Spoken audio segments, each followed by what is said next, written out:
Welcome back to the Cinema Club podcast. It's Chris, it's Paige. We are back with our coverage of The Last of Us season 2, and it's been really fun getting to break down and discuss season 2 of The Last of Us with you, Paige, over the last 7 weeks now. But here we are in this week's finale episode. Honestly, it doesn't even feel like 7 weeks it went by, but I guess when you're looking forward to something every Sunday and then talk about it every week, it goes really quick. But I'm personally excited to see what your thoughts are because I think I have some, I don't know, probably different opinions than you. So I'm excited to get into it a little bit. Yeah, likewise, excited to break this episode down. What are your main thoughts here on episode 7? I was very disappointed. And I have to say, I really disliked the episode in general. There's certain parts that I like more than others, but as a Sure. whole, I really could not get into it. I feel like they took 3 to 4 hours of gameplay, shoved it into 50 minutes. It didn't flow. There was no good sequence of events. The dialogue, the character interaction was poor to me. And I think the only part that I was excited to actually see was one of the last scenes with Abby. And I'm like, okay, sweet. I'm excited to see how they do her character. But those are my strong opinions. I really didn't like the season finale, not because it was a season finale, but because I truly didn't really enjoy the episode. I think I share some of the sentiments. Like you kind of mentioned, there's a lot that kind of got crammed into a 50-minute episode. My takeaway was that it wasn't like a bad episode, but I think it was a bad finale for the season. And I think that has to do with some of the things you mentioned.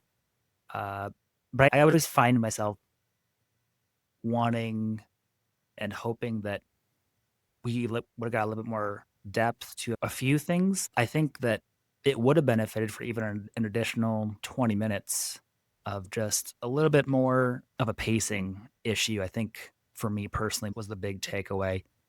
I expected everything that did happen to happen in this episode after last week's episode ended where it did. But again, I think it came down to, for me, it being just a lot of pretty impactful things happening at a very rapid pace, with a little bit more time was taken in setting up these big moments for our characters to go through in the video game.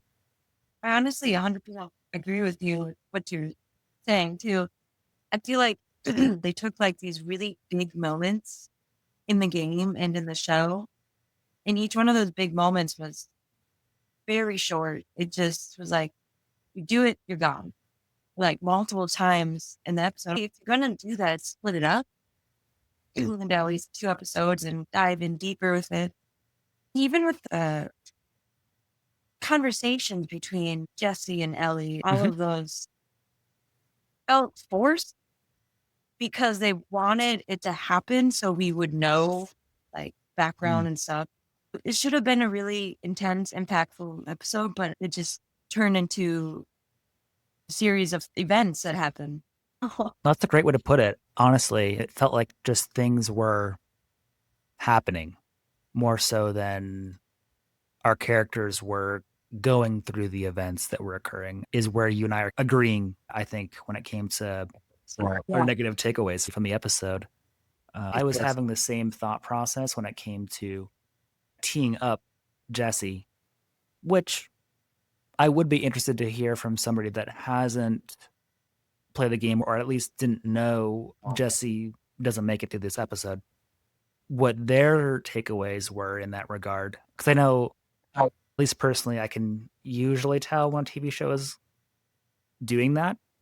And I guess maybe your nice takeaway a little bit here is that since we did already know for sure, unless they were going to change something major, that Jesse wasn't going to make it to season 3, that it was very evident that's what they were trying to do here. Like you were saying, is yeah, provide a little bit more depth in regards to the character they were about to kill off here in the season. But again, I don't know if maybe that's just because you and I are viewing it with the full context of the story in mind or not. And kind of on that note, I did really appreciate getting to know Jesse's character a lot better here in the TV show than I would say we did in the video game.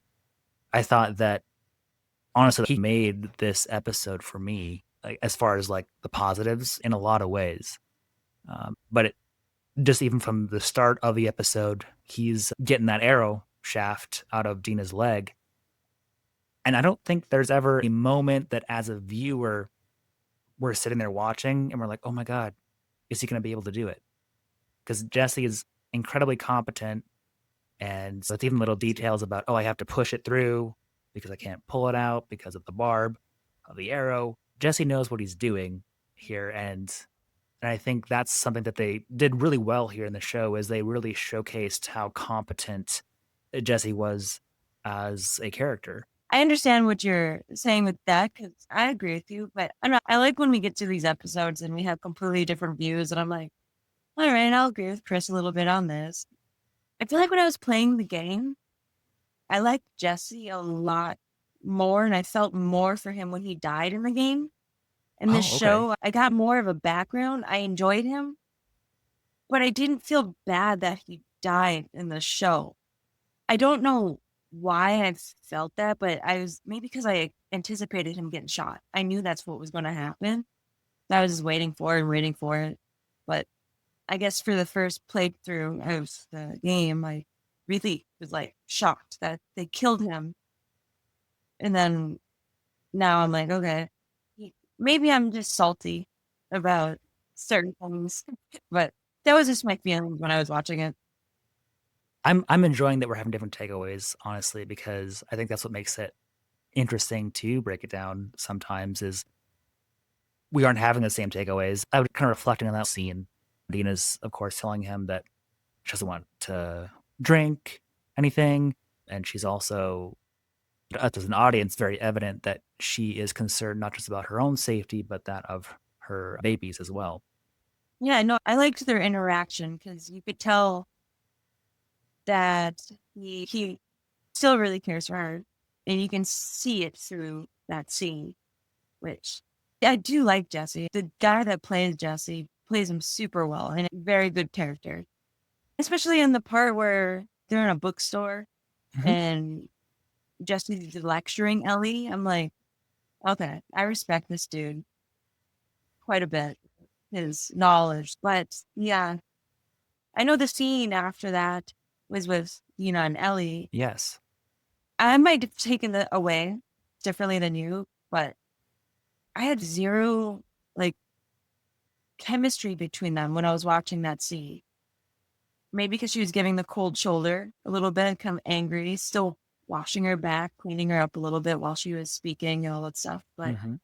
I don't know. I felt it was a little distant. Maybe that's what they were trying to do.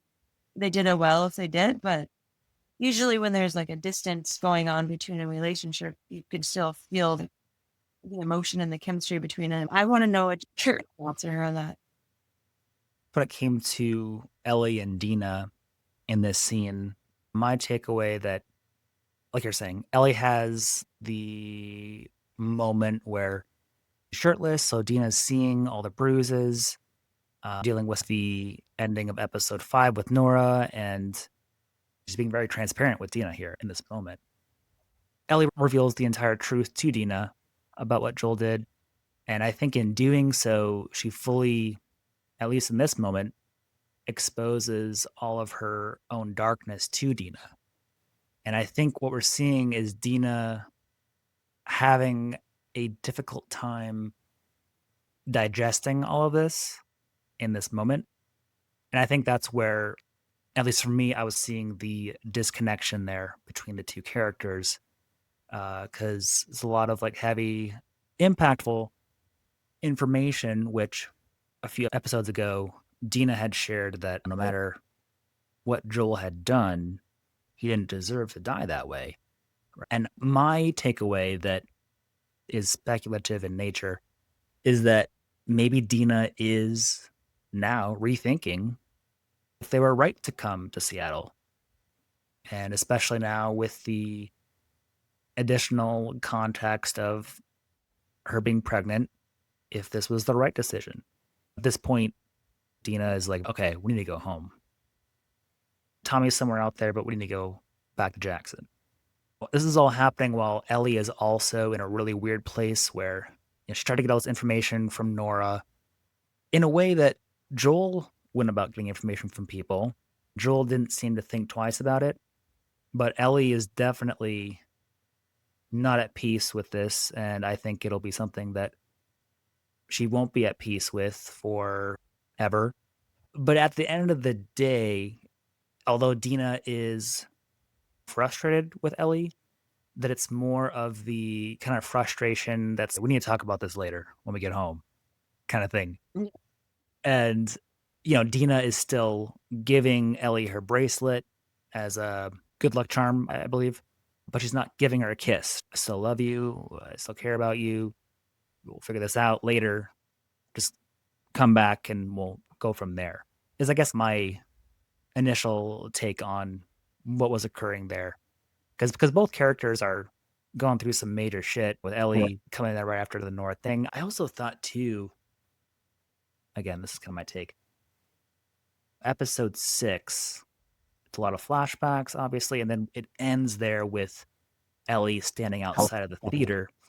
And I was almost wondering if Ellie was reflecting on some of those events in between episodes 5 and 7 as well. And that's maybe partially why she goes in there paired with the whole Nora beating and is in this weird emotional state that she is. And then she's dumping all of this on Dina, which Dina recovers and is processing this and is mature about it a lot quicker than Ellie is, as we've seen this season, which I give the character of Dina major credit for. She's still, hey, I'm mad.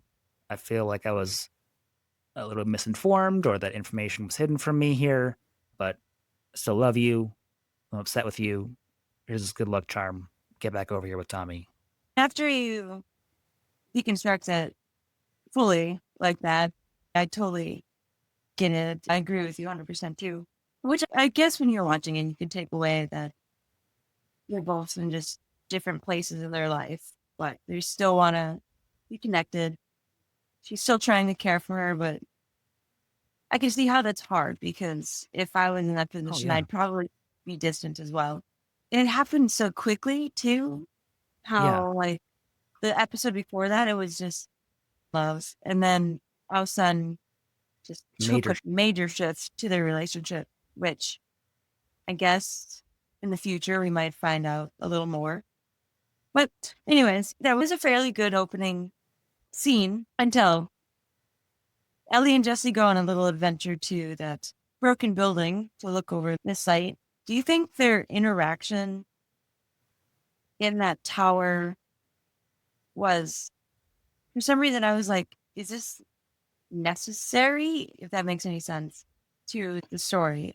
Yes and no, but I just want to know what your thoughts are on that portion before she goes and does her own thing. Yeah, no, that's a good question. We see the whole interaction with the Seraphite young man being drug off by the wolves. And I thought this was very telling and set up that scene that you're mentioning very well, because I think, again, we're getting a great peek into our two characters here and how they function and how they are viewing the world in which they are operating. My takeaway was that Ellie very much lives in the moment and she sees herself in that young man because Joel came and saved her from a situation where she was going to be murdered and no one else was going to help her. And then we have Jesse and his character. And I don't think that there is a right choice in this specific situation, but we obviously see Jesse's mindset. He's always looking to the future. How do my actions now impact the future? And the responsibility that he feels for Jackson and the responsibility that he feels for Dina and his unborn child at this point. That is his focus and that is his drive. And those two characters have very different drives and different focuses. And I think that scene sets up the scene that you mentioned really well, which roundabout way. But to answer your question, I think it was something that I personally enjoyed and really connected with.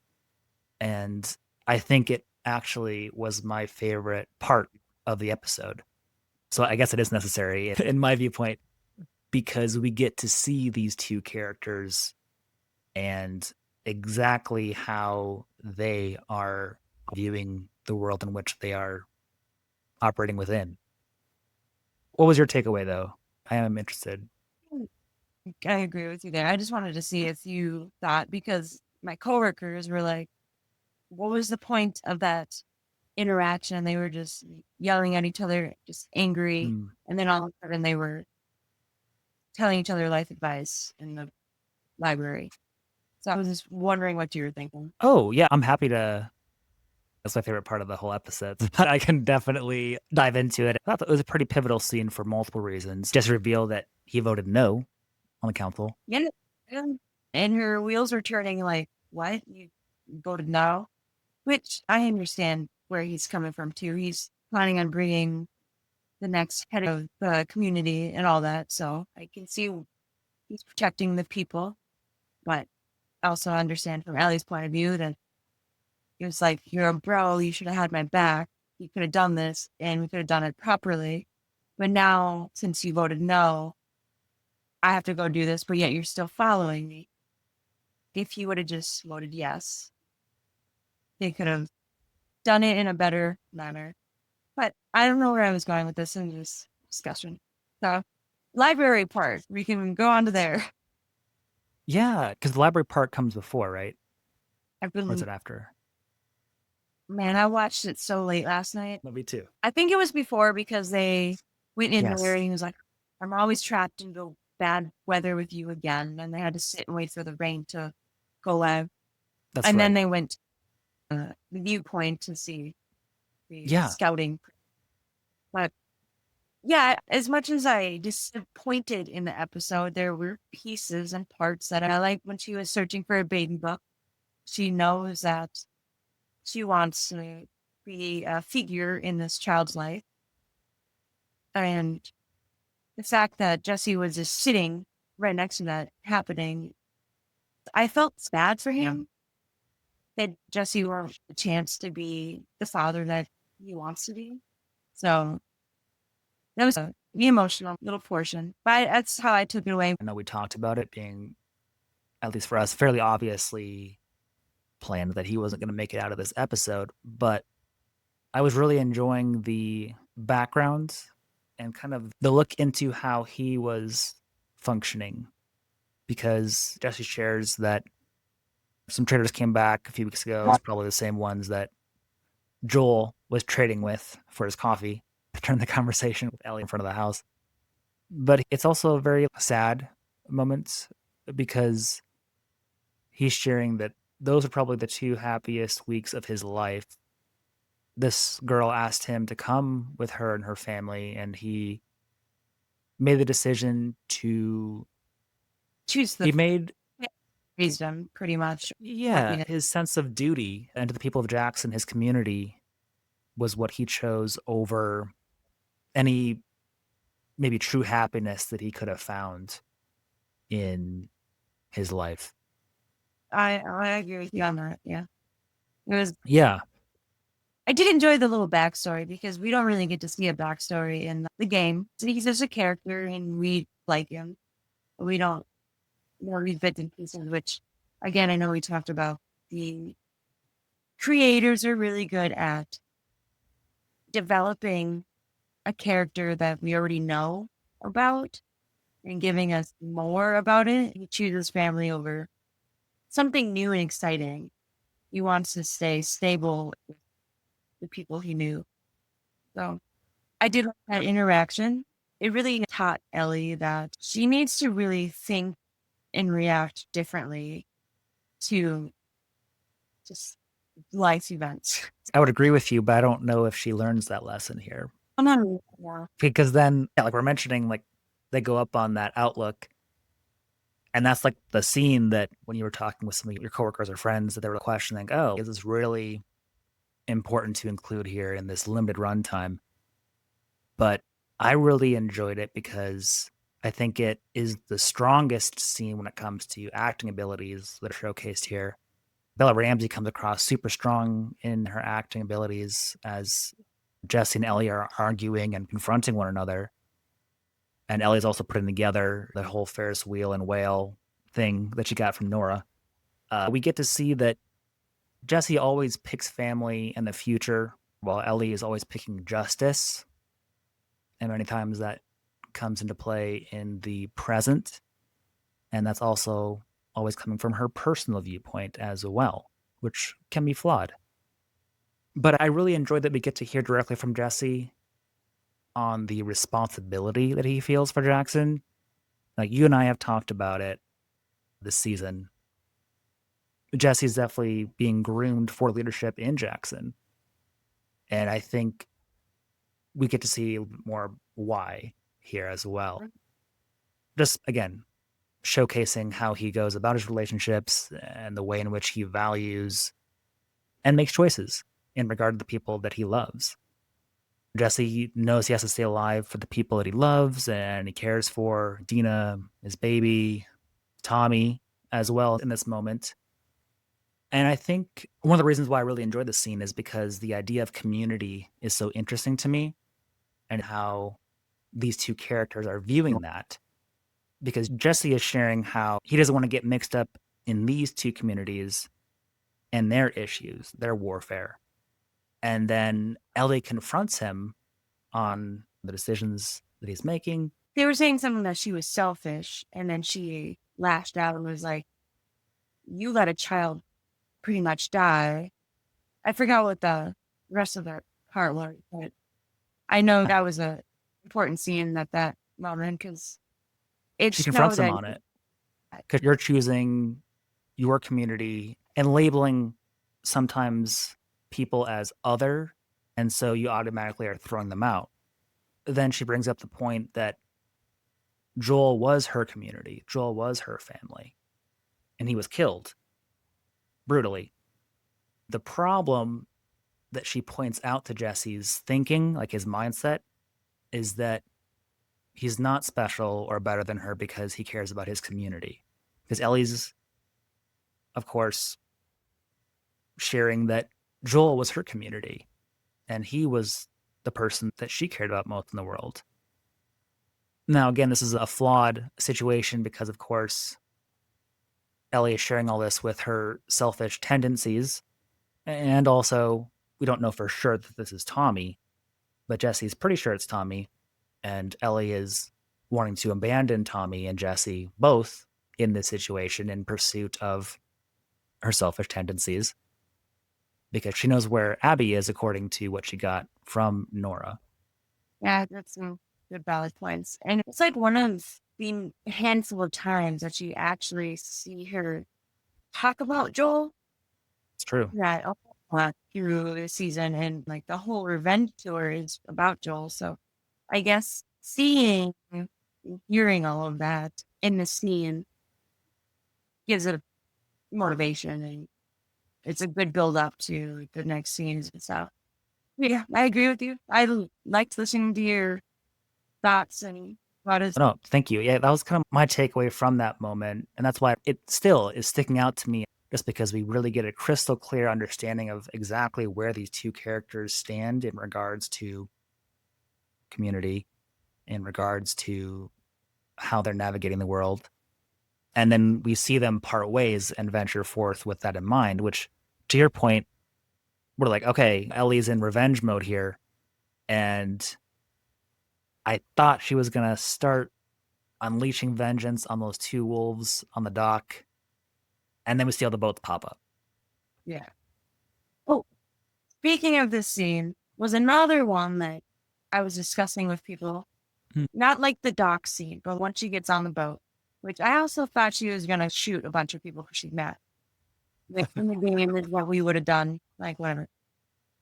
But you might again have a different takeaway on the scene, but I thought it was such a waste of 4 minutes of that random scene of her getting kidnapped. I know why. Obviously, she gets washed up by a wave, goes on shore, sees a child, and then the kid goes and gets his community. I personally thought that they could have used that time for something else. I don't know if they just wanted to bring maybe separates in there just to be like, oh, we still exist. And this is what we do to people when you come into our area. We will hang you and then gut you. And then she gets let down and she runs away. If they would have interacted more or the scene was longer with the scars and Ellie going through that, I think I would have enjoyed it a lot more. But to me, it was a very pointless part of the episode that literally had no right to be in there. It was a waste. They hype up these separates so high and like they're dangerous, but then they just let her go. I really wish they would have used them more in the show because they were such a interesting portion, but we don't get to see very much of them. I agree with everything you're saying. I do think we're going to see a lot more of them in season 3. That's And I exactly what I was thinking too. I was like, yeah, maybe they showed them a little bit so we didn't forget about them. They're like, they still exist. Here's a sneak peek. You'll see them a lot more because I know Abby's group likes to kill them and stuff. So I don't know. It was more like a sneak peek to me than it was a valuable, important part of the episode, which I thought they could have used with more character interaction or Ellie sneaking around and killing some people before she went into the aquarium, which is what you did in the game. It's, I don't know. So that is just my thoughts. no, I agree with your thoughts, honestly. It definitely threw me off because in the game, Ellie does capsize and barely makes it to land, and she is exhausted from doing so. But she lands at the aquarium. She doesn't land on Seraphite Island. It also maybe reinforced to me, it's like the universe is basically telling Ellie in every way it can to not continue moving forward with this pursuit of vengeance. And this is like just another sign from the universe. But that Farsight kid was freaky AF. Oh Like, yeah, a small child who was just standing there like a doll, and I think that's pretty cool. It's a horror movie. I guess I could talk about what I'm about to talk about right now. no, yeah. So there was one portion in the game that I really was hoping that they would have added in the show, but there was a part in the game where it was an arcade. Remember that? And she fell through the floors, I and think then so. you get a bunch of big dudes, like loaders and infected and stuff. It was a fun part of the game. It was in a arcade in a comic book store. That's something that she I do really remember this now. enjoyed. I feel like they hyped up the infection so much for season 2, but we got it a little bit in the beginning, and then literally infection just doesn't exist anymore. That's what I was hoping they would have added instead of the scar scene was her going through a bunch of clippers or something. I think that would have showcased her capabilities as well, because I feel like Yeah, things are yeah. happening more to Ellie than she's navigating through things at this point in the show. At least that was my kind of takeaway. From the other episodes. I honestly feel like in the game you make decisions as Ellie. I feel like in the show, obviously Ellie makes her own decisions, but I feel like there's always something making the decisions for her. When Someone's always driving her to go a certain direction. It's not her choice. It is, but I'm sure there was a better way of saying it, the way that I'm trying to think of it. I think I know what you're saying. Like you're saying that Ellie just kind of walking into these situations that she has to be saved from by other Like, characters. Inadvertently, the universe seems to save her from the island specifically. I definitely think it was more of a tidbit from the writers of the show, like, hey, don't forget about the Seraphites. Also, we are seeing the wolves, and they're obviously up to something when it comes to the Seraphites, which then we see is the reason why the Seraphites leave Ellie. gutting Ritual. ceremony. Yeah. I think that they chose to do that for a few reasons, but I think it also is indicating where some other characters are at this time as far as like a placeholder thing for reference in season 3. But I did see, you may have seen it as well, after the show was done and the creators were talking about it, that the whole Fairsight Island scene was something that they had initially thought up of for the game, but had scrapped in the end. And I think the symbolism got a little too heavy here. I love the symbolism in the Last of Us story. I love breaking it down and my takeaway, your takeaway on different symbolism. I think they got a little carried away here because it was like, okay, Ellie's literally being strung up by the people that she had felt bad for and wanted to rescue earlier that same day. And then we have the whole storm sequence, which is obviously a metaphor and symbolic for Ellie's emotional space that she's in. So I think it was getting a little heavy handed here in regards to what our main character was going through and the symbolism that they were wanting to infuse in there. But Ellie did get the opportunity to go to the aquarium thanks to Isaac. And again, there were nice little details they threw in there, like Ellie deciding to dry her gun before moving forward after being in the ocean. It's very gameplay. You stop, you pick your gun, you whip it out. I like those little tidbits. I was going to ask you your thoughts on how they decided to handle that Owen and Mel event here in the TV show. I think it was mediocre, to be honest. The game was a lot more intense. You could feel the tenseness of just like being in the room with them. During the show, it was a weird interaction to me. Like she stuck up and I was like, hey, where's Abby? And then they're like, we're not telling you. But and it just went in back and forth. I knew what was gonna happen to Mel and I knew it was gonna happen in general, but I really didn't enjoy it as much as I thought. Not saying I enjoyed this part in the game. I did not enjoy it. Make that clear. So, what were your thoughts? Yeah, I felt, continuing on with my previous thought, that the symbolism was getting a little heavy handed with the whole pregnancy dynamics, where we start out the episode with Dina and her pregnancy, and then we're coming here with Mel and her pregnancy. Yeah, it's like they're trying to make like a full circle for this episode. Like, we start here, we're gonna go around just because it's season finale, we're gonna just go on in circles. Don't get me wrong, the part where she was trying to give Ellie the knife was like cut me open and she was just like whispering weird words that I really didn't think it was going to turn out the way that it was going to. The gameplay adaptation, I think it was pretty mediocre. I'm indifferent on it. I didn't have any Love it or hate it, strong. really. Yeah, I think it was mostly because the actor who plays Owen is a terrible actor. I didn't like his acting skills at all, so it ruined it Okay. for me right there. So, So you're super excited to see him next season, I'm oh yeah, sure. maybe he'll be better because they're gonna have to film again. Yeah, it is a very pivotal moment in the game, and also here. It handles some things differently than in the game, which I think was fine. But we also see that Ellie has learned a lot from Joel, including the old map trick.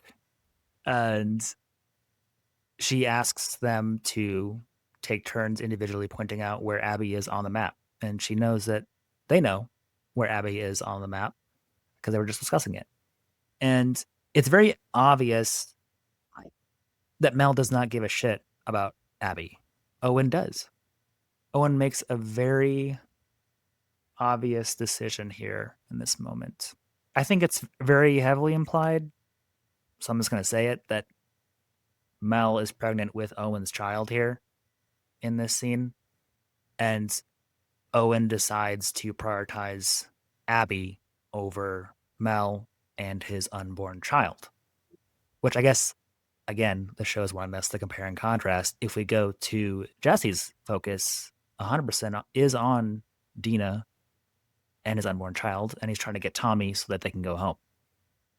Owen makes the choice very deliberately, and I think we even see like a momentary glance between him and Mel where he makes the choice to prioritize Abby, even though he probably knows there's only like a 15% chance that he gets to Ellie before Ellie gets to Mel and or him.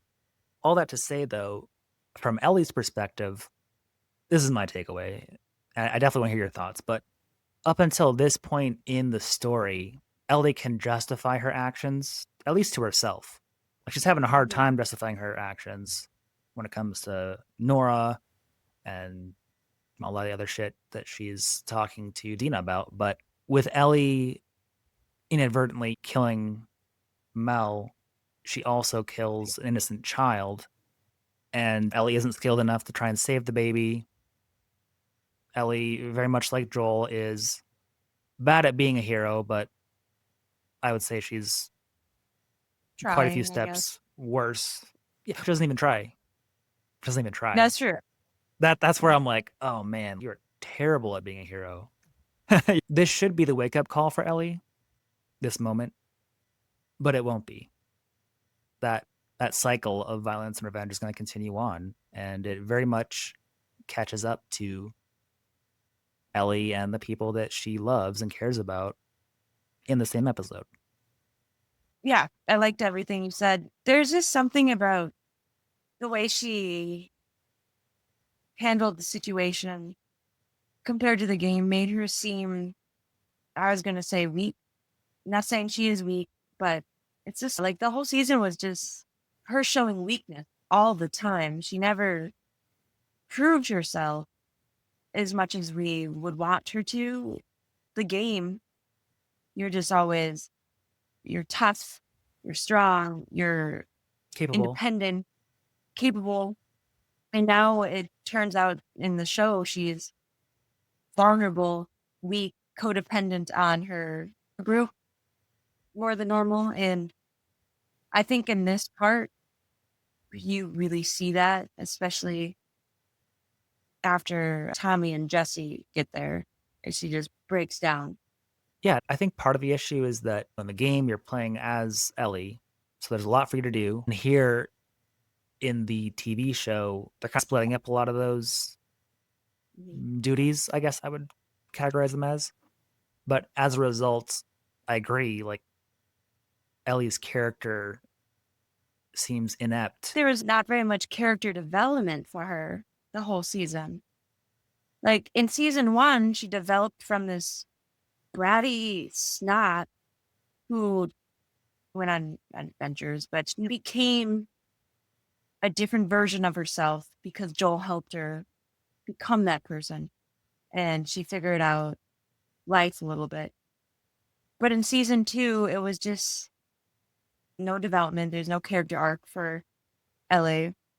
And I'm somewhat disappointed in how they took such a critical role character from a video game adaptation and made it into a vulnerable female who needs men to save her, is how I grasped after I watched the episode. And I was sitting there, I'm thinking, I'm like, they did it yet again. The female protagonist is needing some help, which is fine. But in the game, that's not who she really is. Yes, she needs help. She needs assistance once in a while, but yep, Because I'm to your point, like Dina, Tommy, and Jesse seem to pick up, her pieces, all of yeah, her, the major pieces that yeah, that Ellie keeps dropping, needing the assist with here in the TV show, which I guess I am interested to see how that maybe changes or continues going on the path that it is so far. Because I think this scene, like you were kind of saying, was the perfect example of it because Ellie's like in shock. She's unable to save this baby. It is a very sad moment in the show because Mela is instructing and asking Ellie to save her child, where I don't remember that happening in the game. She just dies in the game. Yeah, it's not like Yeah. really a drawn out moment between the two characters. I did think the actor who's playing Mel did a great job in the scene. I'm hoping we get a little bit more into season 3. We really got a good idea of, the character that she is. She's a doctor, or at least a medical professional in this world, and her role is always caring and trying to help others. And again, you want to blame on Owen, you want to blame on Ellie, split it. She didn't deserve the ending she got in. Her unborn child absolutely didn't. But then we kind of get back to the theater, and Ellie and Jesse have a very important moment in this episode. It's forgiveness. Would you say it was forgiveness? The theater part, I gotta say, it was a good scene because it did really play hand in hand to the game. Not word for word, but like the scene and everything, how it played out was like identical, which was super cool. Yeah. Again, we're on the stage with the musical instruments and they're standing there and chatting. And yes, it is definitely about forgiveness and saying that I would burn the city down for you. I forgot how he said that, but it's something about burning a city down. They said it in the game too, so I always thought it was a nice quote for both of them because they're both the same but not. They have the same like ambitions in different forms. Yeah, I agree. I really like that we get these moments with Jesse's character here in this episode. And then, of course, they run out and Jesse gets shot in the head, just like he does in the game. And Tommy's hurt. And I think in this moment, Ellie needed the redemption of realizing that she could maybe try and save Dina and Tommy by giving herself up.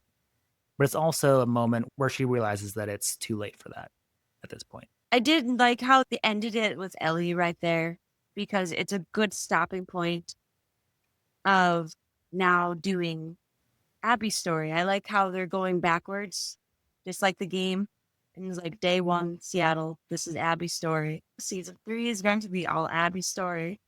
I think I'm going to really like her character in the next season. She did a phenomenal job being Abby in that moment right there. So I'm excited to see where it goes. No, I am as well. I think, too, a lot of people that didn't play the game are probably going to be upset about Jesse no longer being with us. And I think it's because Jesse was, morally speaking, best character in the show, at least from my perspective. He had really good values and morals. He did human things and it wasn't like out in right field. So I do agree with you that he was a very good developed character. Yeah, I think for me, it's the injustice of life is what I find myself enjoying in The Last of Us story. Like, it is really fucked up that the person that is besides Dina most looking forward to seemingly prioritizing the unborn child isn't going to see that or be a part of that moving forward. And life isn't fair, obviously. It shows up in many different ways. But as an audience of the TV show and the player of the game, you want the bad people to pay for their actions and the good people to live happily ever after. But again, here we see the most moral character of the story died in an instant. I was going to agree with you. I was like, the way he died was so quick and shocking to the viewers that have never seen or played the game. And again, like I said earlier, the game version was a lot more sad to me. But it still doesn't defeat the purpose that he was a very developed, good character. And I wouldn't want to say a backbone, but he was definitely a backbone for these two females. Like, he was a glue for both of them. He was the reason they're together, pretty much. Yeah, he's the reason that Ellie and Dina are still alive at this point as well. Correct. Yeah, his selflessness, again and again, was the reason he died. Selflessness in regards to staying in Jackson instead of pursuing his love interest, in going after Dina and Ellie, his selflessness in running out of that door to try and save his friend. That's what makes it like so fucked up and sad for me. I am interested to hear why you think version of Jesse in the game, like their death was more impactful for you though. Like genuinely curious. I think it was because it was my first gameplay, my first go through of the game, and I really got attached to the character in the game. We didn't see much of him, but I really enjoyed his presence in the game. And having him die out of the blue unexpectedly was a lot more impactful to me. But I think it's because I knew it was going to happen. It ruined the impactfulness or emotional state of it. I can't really say the same for Joel because that was also emotional in the way that they shot it. But So I think that's one of the main reasons. I wouldn't say that I didn't enjoy Jesse in this season. So it was definitely because I played the game first. It ruined it okay, for me. that's what I was So wondering. No, yeah. I definitely think we would have had different experiences if we had not seen that one coming. Yeah, and then how it ends, Abby says, "I let you live, and you wasted it." And then we had the gunshot cut to black, which is exactly how that part of the game ends.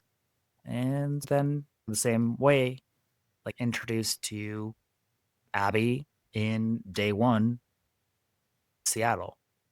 Which I know you said we wanted to discuss our thoughts on the new season and excitement and stuff. And I'm excited how they portray her character and how her development is in the show compared to the game. And if they add flashbacks and stuff like that. I really liked her character in the game. And I'm excited for how Caitlin Dever plays her because we saw her a few times in the season and we enjoyed her then. So I'm excited to Absolutely. get to be a point of view and her perspective. I think she'll do a phenomenal job. She already plays Abby for me. So I agree. Honestly, the excitement level that I have to see Abby and her story in season 3 is at a level that I was not anticipating at all, even a few episodes ago. And I think that's for multiple reasons. I think I could venture to put out there that you and I are kind of like feeling a little meh on Ellie at the moment for multiple reasons. So I think yeah, switching to a different character and focusing on their story for a while will be good in that regard alone. But I'm also just really excited, like you're saying, to just see more of this version of Abby because I feel like she's absolutely nailing Abby.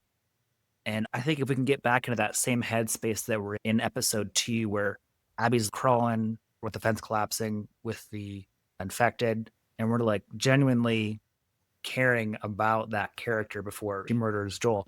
If this next season can get us in more of that headspace where we have an actual level of care for her character, I think it's going to be great. yeah, 100% agree. I just hope they do it well. And I feel like they will to an extent if they play her personality and her strengths more than other things that they like to apparently focus on hearing Ellie's point of view. What was your complete take on season 2 and how was your feelings about it? I know we do talk about it like every episode that we shoot, but in a whole, Yeah. what was your thought? Yeah. I think this was probably the episode that landed the worst for me out of the Mhm. 7 episodes this season. I think that's very evident from what I've shared. I don't think it's tarnishing the season experience as a whole too much for me. I love episodes 1 through 6. So, overall thoughts, I really enjoyed season 2. I don't think that it stands on the same level as season 1, but yeah, I still had a blast with it, really enjoyed it. I'm a little disappointed in regards to the season finale, but it is what it is. What about yourself? Like, I agreed with you saying that season 1 was definitely top tier for me. The acting, the story, the theme was perfect. Season 2 in a whole, I would have to say, disappointed me a little bit. Just the development of our main character really bothered me. I don't think they did it as well. They focused so much on her being a gay person more than her being Ellie, Mm, trying to do this revenge tour and become an independent person. They just focus too much on love and all of that stuff, which is fine for an episode or two, but don't drag it on. But that's not the main parts. Disappointed, but also I did enjoy it. It was a good season. There's also like episodes that we obviously loved more than others, which made the season better. Like you said, episode 6 was definitely one of my favorites. But scenes in previous episodes, like the subway scene with the train cars and Abby and the fence, the New Year's Eve party, mm, those helped me keep my love for the season stronger. Those really strong, intense, and personal scenes. So yeah, I would say in a whole, it was not as good as season 1, but it wasn't as bad as some people are reviewing it now. As a Last of Us lover, I'm indifferent on this season. so something you enjoyed for what it was, but had some disappointments in regard to what you were hoping it could be. Yeah, I felt there could have been a lot more stronger parts to the season to make it top tier, I would say.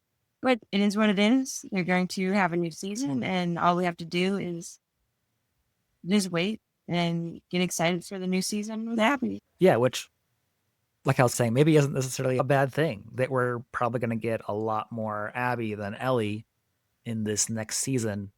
It is a weird spot to make a big pivotal change, and they started that here in the finale, like you were mentioning, with the scene of Abby waking up in the stadium with the sun out. It's been fun, like you said, guessing where they would leave off with season 2 and where they would start up with season 3, and we have that definitely laid out here for us. But I do think we're going to be able to find out what Abby is up to in season 3, and why Isaac was talking about Abby being the next leader of the wolves. And I think we'll get more information as well on the prophet, how the wolves and the Seraphites war got started. I think there's some really awesome scenes from Abby's perspective that we're going to get in season 3 that I'm already very excited to see brought to the TV show. Yeah, no, you're 100% correct. I'm excited. Another 2 years, but what's I'm another 2? right. Time's flying. There are aspects that I was very excited about already when it comes to the wolves, like how we saw one of their bases is set up in an old Costco. That was cool. And then Abby's waking up here at the very end of this episode, and I'm pretty sure that the stadium that she's waking up in is modeled after the Seattle Seahawks. When we went to Seattle and we drove by it, I was like, that's the Wolves place. He looked at me and she was like, what are you talking about? I was like, never mind, whatever. At Oh, is it least I modeled won't. after it in the game too? I never even put that together.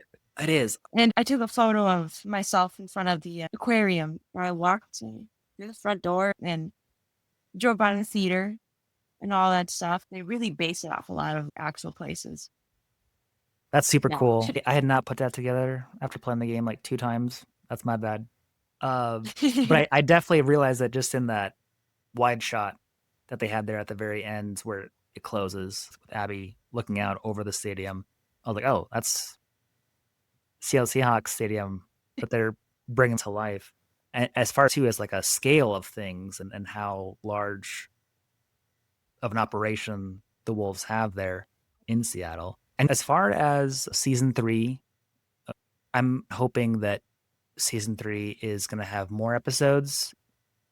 And if anything, I think we're going to get larger set pieces involved in season 3 than in season 2, just going off of the limited set that Abby wakes up on. There's so many little details too that I didn't want to dive into too much. Like there's definitely a rope burn on Abby's neck that we see here in a couple shots of her that, again, will tie you into season 3. But I wouldn't expect a premiere episode for season 3 until late 2026 or early 2027 at the very earliest. That's what I was thinking as well. But, take time, do it properly. The past 7 weeks was digging into your brain, digging into whatever I'm trying to say half the time. Really was enjoyable. It made me like certain scenes in episodes more than others. It made me dislike things a little more. It's a part of film. It's art. So a lot of people view art differently, and I enjoy being able to look at it and deconstruct it with you. Regardless of how I feel about the season, I'm still a huge Last of Us fan, and it's still an important part of growing up for me. So I always stand for The Last of Us, even if the show disappoints. I don't think I have the extended history with it that you do, but I've really enjoyed it at least now for 6 years personally, and getting to see the story that is so meaningful to both you and I in a new way through a TV show, and getting the chance to break it down and reflect on it with you, both in season 1 years ago and now in season 2, has been such a blast. And similar to what you were saying, I feel like it's allowed me to learn new things and have a deeper appreciation in some regards to various aspects of the story. But I'm hoping that life allows us to pick up with coverage on season 3 whenever that does end up coming out. Yeah, I always look forward to it. Thank you for tuning into this episode of the Cinema Club. If you would be interested in coming on the show in the future, please email us at thecinemaclubtcc@gmail.com. Also, if you have not yet already done so, I would encourage you to join the Cinema Club Facebook group at facebook.com/groups/thecinemaclubtcc, where we share what television series or films will be featured in upcoming episodes on the show. I'm sure you're listening to this episode on your preferred streaming platform, but I wanted to make you aware that you do have options. The Cinema Club is available on Spotify, iTunes, Stitcher, Google Play, and now YouTube as well at the Cinema Club Podcast.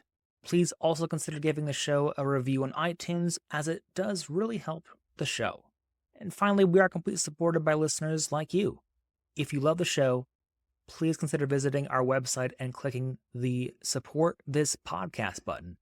You can check that out at podcasters.spotify.com/pod/show/The Cinema Club. Your contribution of even 99 cents a month goes directly to maintaining and growing the Cinema Club podcast. Thank you so much to those of you who already financially do support the Cinema Club, and we will catch you on the next one.